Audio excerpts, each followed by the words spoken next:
What's up, y'all? Phonics in the building, man. Was once again. Yo, man. Boxing is a very exciting time in boxing. Welterweight, junior welterweight, lightweight, heavyweights. And today I want to talk about some of the heavyweights, and I want to talk about one in particular. Mr. Jared Big Baby Anderson. Yo, the young bull is doing his thing, man. Only 23 years old. He's amassing a great record of 13 total fights and all by knockout. Very impressive. But it's not your turn yet, Big Baby. I'm gonna need you to fall back and keep working on your craft because you haven't been tested yet. And for you to try to reach a title fight this soon in the game, it's just not a good look, bro. It's just not. I understand that you and your camp believe in your talents and your God given talents, and as they should. But as you keep progressing in this heavyweight division, you're gonna have to step your game up, or you're gonna get your block knocked off. It's just that simple, homie. Um, yeah, I would just like to, look at this little article real quick and talk to y'all about it. Um, it's by Charles Brunn. Undefeated American heavyweight Jared Anderson wants Dylan White, Slow Joe Joyce, or WA regular champion Daniel Dubois for his next fight. Anderson feels he's ready to take the scalps of White, Joyce, or Dubois after his latest victory. It's fair to say that White won't entertain the idea of fighting Jared for a second. White is waiting on a massive payday against Anthony Joshua in the summer in a stadium fight, and promoter Eddie Hearn is keen on making that matchup. Right. Um, Dylan White he's a brick too. So for him and Joshua to fight Anthony Joshua, AJ, both heavyweights fighting the UK, that's going to be a big payday, and that's going to bring the fans out because it's just a fact. UK fans are bigger boxing fans than those in the US. So Big Baby, you're not getting that fight. Joyce or Dubois, you're not getting them either. Hearn doesn't seem to care that White looked god awful in his last two fights against Jermaine Franklin and Tyson Fury. If anything, White's dreadful performance may have helped his chances of getting a fight against Joshua rather than Hearn.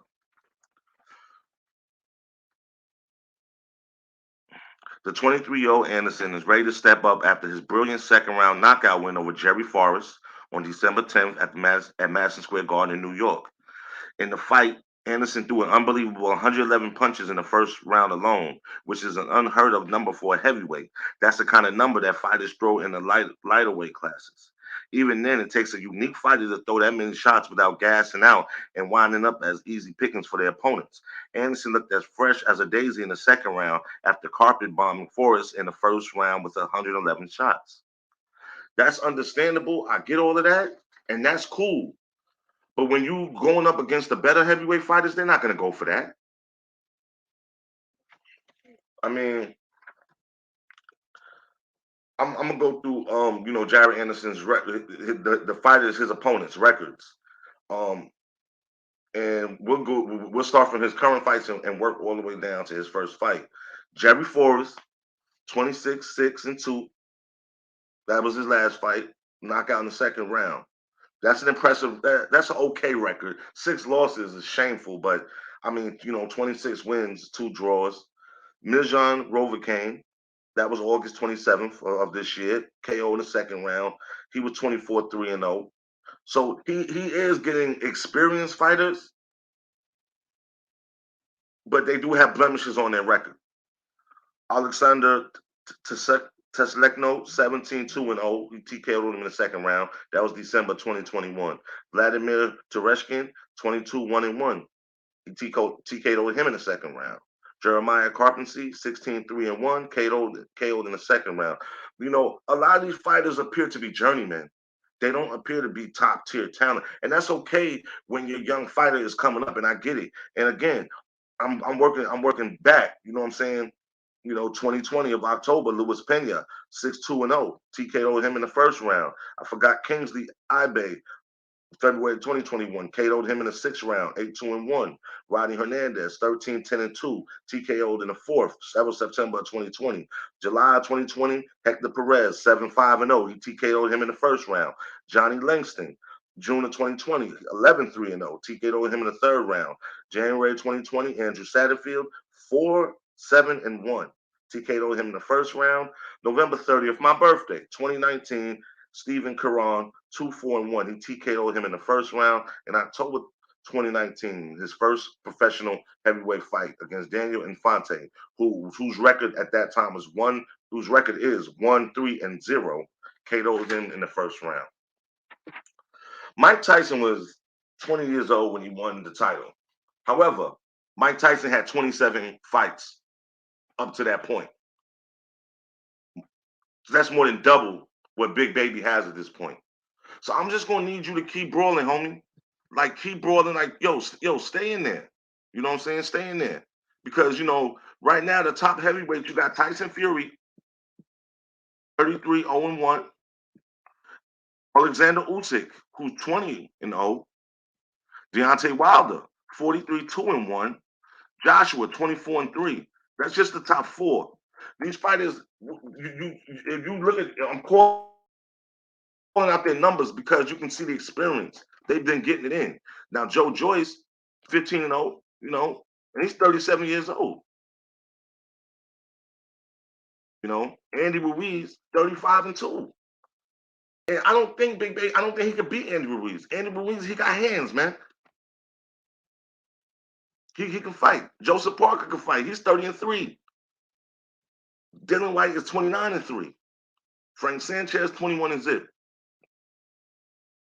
Flip Harvey, 15-0. So I don't see where, he can fit in with any of them fighters right now. I'm gonna need him to keep going and keep getting some more fights under his belt. Again, Mike Tyson was 27 fights, man, when he won the title against Trevor Berbick, man. All right. Yo, I'm gonna be calling a fight tonight. It's the Rivera versus Martin. Michael Rivera versus Frank Martin. I'm calling it. It's on Showtime. It's a 135-pound title eliminator. And the significance of this fight, whoever wins this fight is going to be the mandatory challenger for the undisputed lightweight champion Devin Haney.